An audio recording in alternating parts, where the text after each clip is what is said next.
Hey, you're listening to the Coffee O'Clock podcast, the show that brings you joy and inspiration, with special guests from all around the world who have an amazing story and expertise to evolve your personal and professional life. I am your host, Burcu Onaranet, the founder of Joy Marketing and Coaching.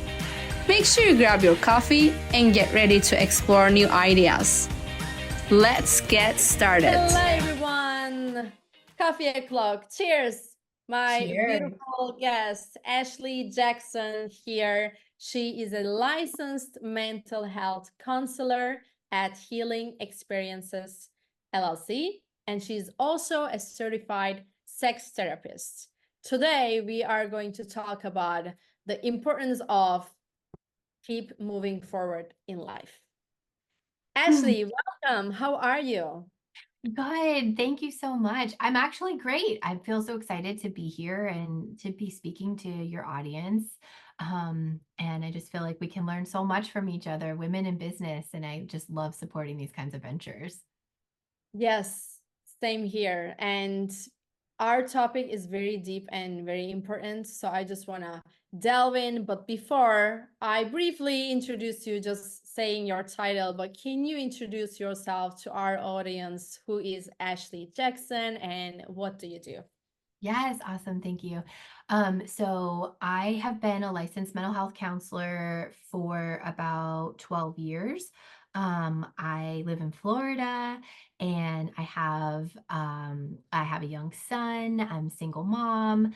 And what else? I'm not used to talking about myself. I'm always used to listening to other people. So I'm also a yoga teacher. I like to focus on trauma work with my clients. I'm also a sex therapist, as you said.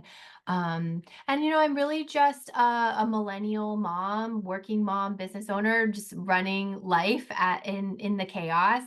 And that's where I am. And I feel like I bring a lot of that into my work with my clients, whether they're older or younger than me. I feel like we can typically relate on just being a human and getting through life together. Yes, exactly. I'm sure you've heard so many stories from your clients and you by yourself experiencing a lot like we all do. Yeah. Since you touched the point of being a human, it is so important, I believe, and I know you agree on this too. We all have same or similar experiences. Yeah. No one has a perfect life, shiny, happy life. Everybody goes through lots of things. And you said you are raising a son by yourself and you have your business, you are a therapist, and which is a very heavy work, by the way. And thank you so much for also being vulnerable and sharing. Like it's a challenge for you to share yourself because you're used to listening others. So now we are listening to you and Yeah. what you have to share. So tell me, how did you decide becoming a therapist? Because like I said, it's a very heavy work and it's so important, but how did you decide to do that? Yeah, that's a great question. When I was very young, I was raised by a single mom as well. And she had her siblings, my aunts and uncles. I was always having these really intense conversations with these adults from when I was very young. So for context, they were in their early 20s, all of them, and I was 5, 6, 7, 8, 10, sitting around with all adults because I'm an only child. And I was having all these beautiful, incredible conversations. I remember them. I remember sort of guiding my elders with some of their problems, which is kind of funny to think, but I also seeing now as a parent, children are really in tune with some of the big stuff when you listen to them and you just sit back and let them talk. They actually have a lot of wisdom because they haven't been changed yet by all the things in the world and social expectations. So that was me. I just was a very deep thinker. I always had deep conversations with adults. I didn't have any other kids around me when I was young except for at school. And so then it kind of translated into my adolescence. It translates. So now I'm helping my friends with their conflicts and their relationship problems and all of that. I just was the go-to helper of my family and my social group wherever I went. So it was very natural to move into therapy. Okay. Yeah, it's not very common as a child. I cannot imagine seeing a child who is having those deep conversations with the peers or, the other adults around her. It's amazing. It's definitely something that you have gifted.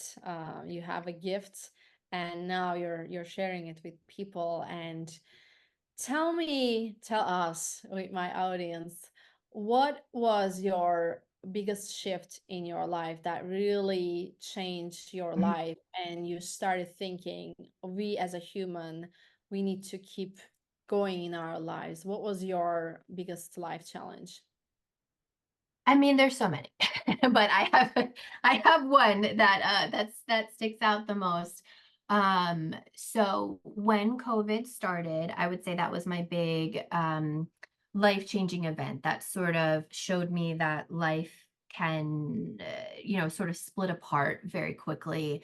Mm. Um, Being a therapist, let's see, so that, I was right around the decade mark when COVID happened, and I had this full private practice of individuals who, for the most part, are making it pretty well in life. They just need some extra help with certain things. And at that time, every single person was hit with this overwhelming fear of what's going to happen to themselves, to the people they love, all at the same time when COVID started. Being a therapist during COVID was absolutely excruciating, to be honest. And to be very clear, we had no guidance from, I wasn't in school. I don't have a supervisor anymore. I'm on my own. I don't work for somebody else's practice. I work for my own.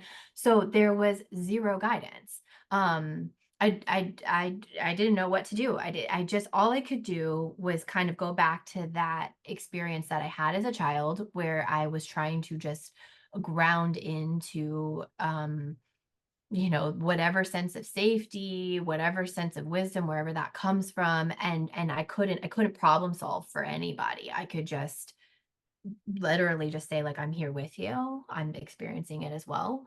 And it was a life-changing experience for me, and it led to a lot of my own personal transformation and some life-changing decisions for me.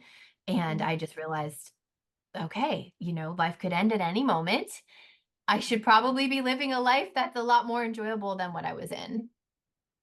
Yeah, COVID definitely changed all of our lives in both negative and positive way. I think we Mhm. experienced the extreme, very interesting moments in our life. And I remember at that time I was in the United States of America, in California, and I was thinking, okay, this will pass maybe like in a month, 2 months, in 3 months. And then I said, okay, this isn't going anywhere. And I was just like, okay, everything was canceled.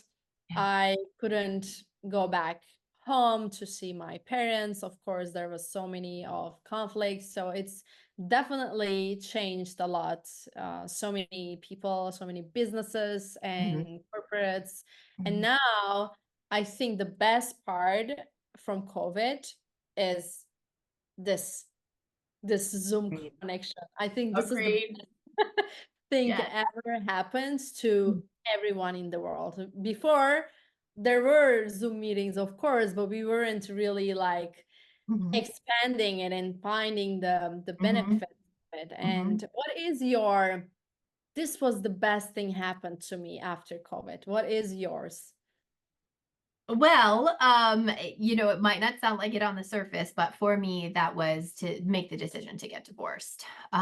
So as that was all happening, I just decided that I wanted to live a more authentic life. And um, it made sense for me to leave the marriage that I was in, and really go figure out what it was like to find myself.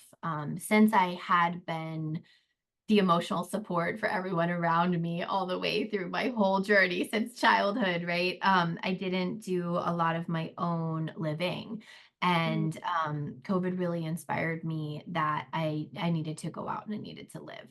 And is a weird, very winding sort of journey that COVID brought me on, to see that I really wanted to go experience life and almost like have an adolescence or a young 20s that I never really got to have. And so I'm really grateful for it. It gave me a lot of time for freedom and expression and creativity and joy and silliness and levity and all kinds of things that you don't get when you go off to be a therapist at 21 years old, when you get married at 21 years old. um it's such a high responsibility sort of job, Yeah. and I just rolled right into it. And then I literally never had a break until COVID happened. And COVID forced me in to a professional break. Like, you can't go to work anymore. You have to figure out a way to see your clients, but over Zoom, which I didn't love in the beginning, but I agree with you. I do love it now. Mhm. But that change up, it was like, wow, there's so much more space for myself in COVID life. But who am I? And what do I do for fun? And how do I make fun happen? And it just made me realize a lot of things, deficiencies that I hadn't really moved into yet. And so I decided to go pursue them. And I did that. And of course, there were, it's not all rainbows and unicorns. There's a lot of mess that happened there too. But I think it was what was best for my family overall. I'm glad to hear that you made the decision that was best for you and your family, first of all. And I think in order for us to create joy or create our life in the best way that we need to live is to find ourselves. And you have been doing it, you started doing it. It's amazing. So many people die without knowing who they are and what their purpose in this life. And I guess you have a very fun, joyful helper for you too, your son. How old is he? I'm curious. He's 8. Okay. Yes, and he is a little me. I mean, when you were talking about children with the wisdom and all of that, he does do the same thing that I did. He does these Mhm. incredible conversations, existential thoughts. So I don't know if it's a nature versus nurture thing, but he also has the opposite side where he does have a lot of levity and joy and relaxation and silliness. So his is a little more balanced than I would say mine is, but he also has different resources than I had. That's awesome. He will become like you then. Probably, yeah. He's already experiencing. That's awesome. I think it's amazing to have a mom who is aware of so many human behavior and psychology. I think it's amazing gift that he has, because it's so important. We all have this mind, brain, and everything, but we don't know how it really works or how we can change our thoughts or create better habits. It's so important work, and that's why your son is just so lucky. And I hope he will become a great therapist or whatever he wants to do. I'm sure he will touch people's lives as well. I want to ask you our theme, keep going. Yeah. It it's important to keep going, and I am sure whomever we ask right now, either from the screen, on TV, or on the street, everybody believes and agrees that, okay, yeah, keep going, we should keep going. But how do you find your motivation, and how, as humans, we can find, what would you suggest that we can find our motivation to keep moving forward in life, whatever happens? Yeah, that's a great question. I have a very innate ability to do that. I have been told that that ability is not always accessible to everyone. I think I absorbed some of it just, from my mother, and it just naturally, because she was a single mom in the 80s with very, very limited resources. And she just did it. Like she didn't have a choice. She just made it happen. Um, and I think I just naturally received a lot of that from her. And I didn't know anything different. I just knew when you're faced with hard times, you just go through it. Um, so yeah, I think that that was just natural. But then as I aged, I think I learned how to just make certain choices. Like, okay, what's most in line with what's going to get me where I want to go. Um, and I would say, for people who are facing that question these days, I would really say lean on your support system. I used that yesterday in a session. Mhm. Just you probably have more supports around you than you even know. And I know my mom did back then, way back then. She had great family support. They were all there. I don't know that she wanted to ask them for help, but she did, and they all showed up. And so I Mhm. like to remind people of that all the time. Maybe it's a therapist. Maybe I'm part of the support team. Um, maybe it's a best friend. Maybe it's somebody else. Maybe somebody on the internet. Like in our example, right? Like I never would have met you had it not been for everything that happened in COVID. And we Right. wouldn't be connecting to this audience based on your story of how you learned to connect with them.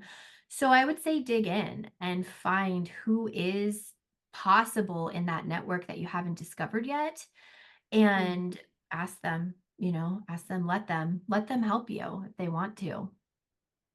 Yeah, it's amazing. It's very important to ask for help. And I think that's when most people fail. And I failed for a long time too. I am an only child as well. And in my journey of leaving my home country and creating a life in the US by myself, I learned to do everything by myself because I was afraid to ask for help.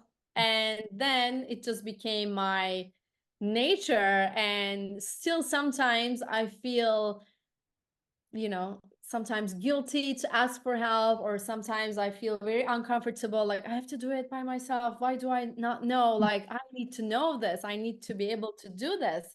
So it's hard for some people, and I don't know how it was for you, but even if it's, let's think of a person that is hard for them to ask for help, like how would you help them to get over that? Like what would you suggest for them to unlock that?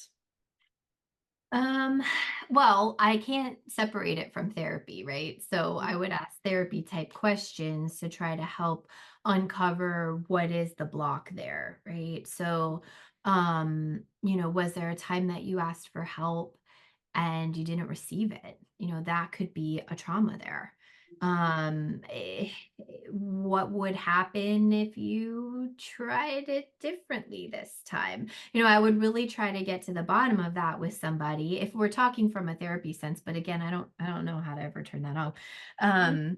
So yeah, I would really I mean, that doesn't have to look like receiving therapy services. That can just look like journal prompts or a really good book that has questions at the end that ask you some insightful things about yourself.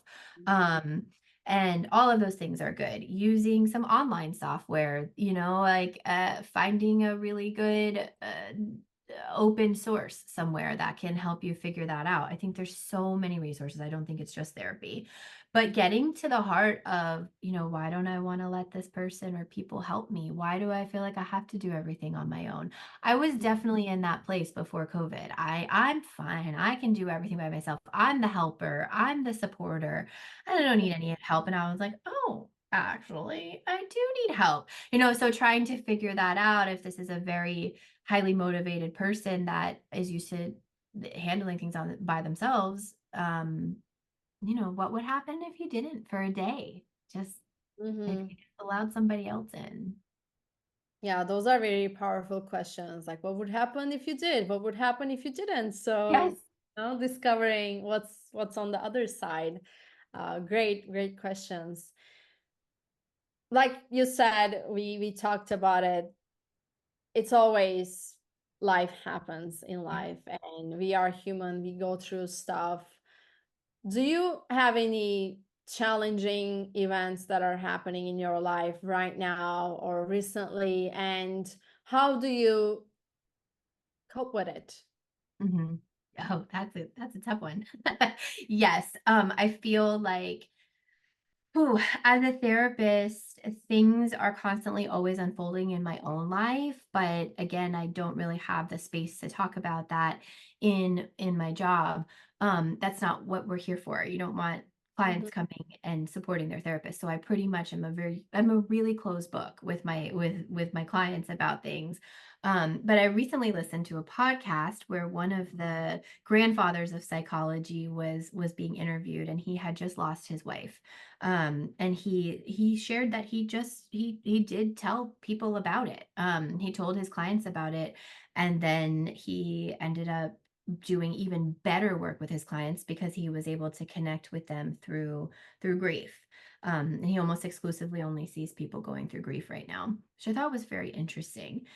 So, for me, I think it is important that sometimes I don't just have that blank slate as a therapist. And I do let people know that I have things too, and I am going through my own challenges. The latest one, and I say the latest because these play out all the time, challenges like such as the divorce.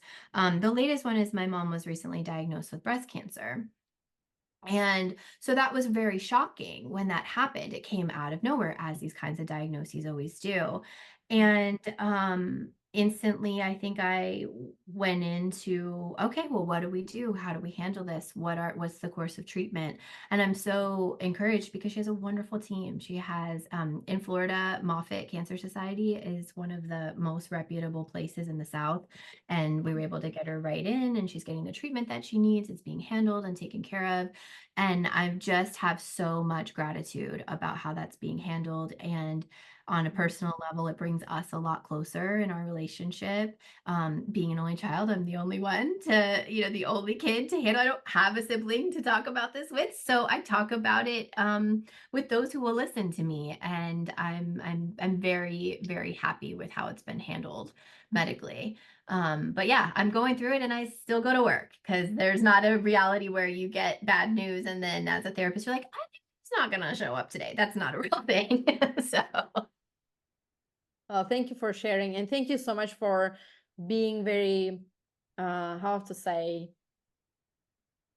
you go through something, but you still smile at it, and you yeah, still know things will be handled and it will be okay, because we all are protected. We all have things sorted out. Sometimes we don't know, and sometimes we learn it along the way. And I hope your mom will be healed soon. thank And it would be just an lesson or unpleasant event in your Mhm. life in the future that you can remember, and you can talk about it in another podcast that Exactly. I had been through this too, and I was Yeah. still talking through and moving forward. If you have to share one tip with our audience in order for them to keep going in their life, wake up from that bed every morning, even if it doesn't seem like, even if they don't feel like, what would you share with them?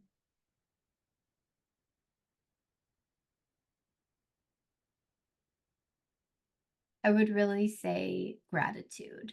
I really think that's the piece. Mm. Like finding even one tiny thing that you can be grateful for in the chaos, in the mess, in the I can't do this today. I just absolutely can't do it. It could literally be that warm cup of coffee. Sometimes that's my gratitude piece, which is so funny because coffee o'clock, right? Yeah. I love coffee, and it Me does something too. for me, and it speaks to my soul. It could be that, it could be the breeze on, when you open the door. I live in Florida, so I will be grateful whenever I feel a breeze, which won't happen for another month. Just a breeze, a sound bite from a podcast or a TikTok or something. Just really finding something. I also have a dog, so I always have gratitude because he gives me amazing feelings whenever I look at him. So I think really tuning into you notice I gave very, very, very small examples. I didn't say grateful because you have all the money you ever wanted in the bank or you have the coolest car. And I'm a realist, so I know that sometimes when people are struggling, they can't find anything. But I think that if you go to the most small things and you have gratitude there, it typically it gives you the boost you need. Yes, exactly. And thank you so much for sharing the untangible things, like not the best things that most people look for. That's not happiness. That's not gratitude. That's not joy. Right. Um, and definitely a warm cup of coffee is my gratitude every single morning, every day. I always say I'm so grateful for this because it's just starts my day and it makes me feel good. And there are so many things, breathing, even just breathing, opening your eyes, everything is tiny little things are something you need to grateful for. Thank you so much. And I know you're doing virtual sessions since COVID, Yeah. so right Mhm. now you work with people from all around the world. Yes. Share with us how people can reach out to you. Yes, absolutely. Thank you. So you can go right to my website, which is just my name. It's www.ashleighjackson.com. And you can also find me on TikTok, which is Therapy Diaries. I have the same handle over on Instagram, but I don't really use it. I'm not very active on that platform, but it is there because I know some people like to message me through that platform. But yeah, I see people all around the world, and I offer, kind of a blend with therapy services, coaching. If they're local to my area, I have a brick and mortar practice, but with things like this, people typically have to do Zoom. So I can see people for one session. I can see people for years. It really just depends on what their needs are. And I love meeting people from all across the world, so people who are dealing maybe with a life transition, divorce. I'm also a certified sex therapist. So if they're working on things like that, typically people who connect with my story tend to do really well with me in therapy because I use a lot of personal experience and growth. And that's pretty much what my practice is like. Awesome. Well, people, you heard. And if you need any help in your life, I know everybody does. Yes. In so many areas of our lives, we all need therapy. And I want to point out this therapy and coaching are super different. I'm a coach. Ashley is a therapist, so it's totally different. And when you need therapy or coaching, it's not about something is wrong with you. It's Right. not about you can't do anything, you're a failure. It means when you're aware of this, you are going to be a better human, more happier and more successful than others around you because you're aware that you need help in certain areas in your life. So thank you, Ashleigh. I had a great time chatting with you. You shared amazing insights from your life and your experiences. Thank you so Thank much. you so much. Yes, thank you for having me. I appreciate you so much. Thank you so much for listening. I hope you enjoyed this episode and now you can apply it to your life. If you did enjoy it, please subscribe to the Coffee O'Clock podcast on Apple and leave us a review. I would love to hear your thoughts. And if you feel like someone needs to listen to this episode, share it on your social media or text the link to that person to make an impact in their life. Be sure to tune in every Monday for new episodes. You can also watch the episodes and find more inspiration on my Instagram, which is at JOYYBURCU. Until next time, make sure to spend some time with you and stay with joy.